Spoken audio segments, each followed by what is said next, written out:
Today we'll be talking about one of the most reliable jobs for clearing Bagg's laboratory. Did you know that Lightbringer's neutral barrier can block most of the heavy attacks from the two bosses in this instance? In this guide, I'll show you how to build your Lightbringer as a support and help your team clear this challenge with ease.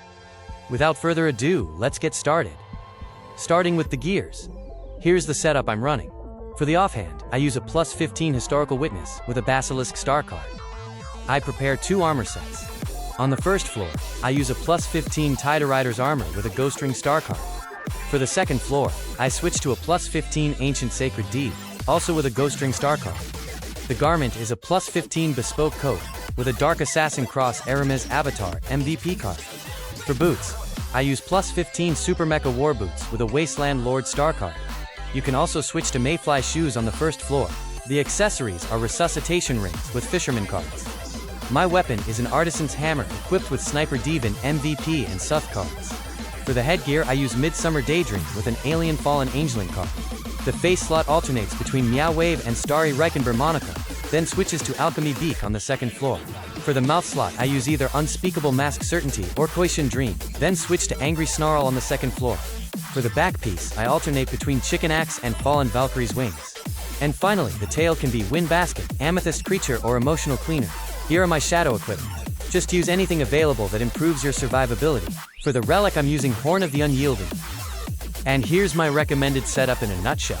Just coordinate with your teammates to avoid overlapping item and card effects, then adjust accordingly. For stat allocation, focus on Vit and Int, then put the remaining points into Luck.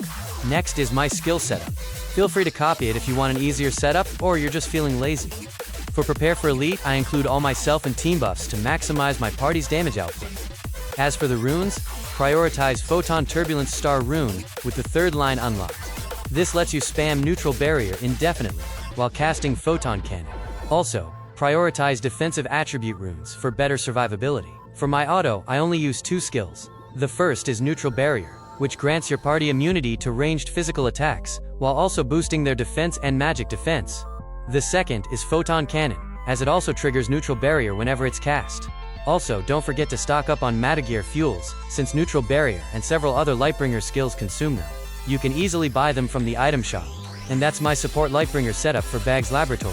With near-permanent neutral barrier uptime, strong party buffs, and excellent survivability, Lightbringer is easily one of the safest and most reliable support jobs for this instance. If you found this guide helpful, don't forget to leave a like, subscribe for more Ragnarok Mobile Eternal Love guides, and I'll see you on the next one.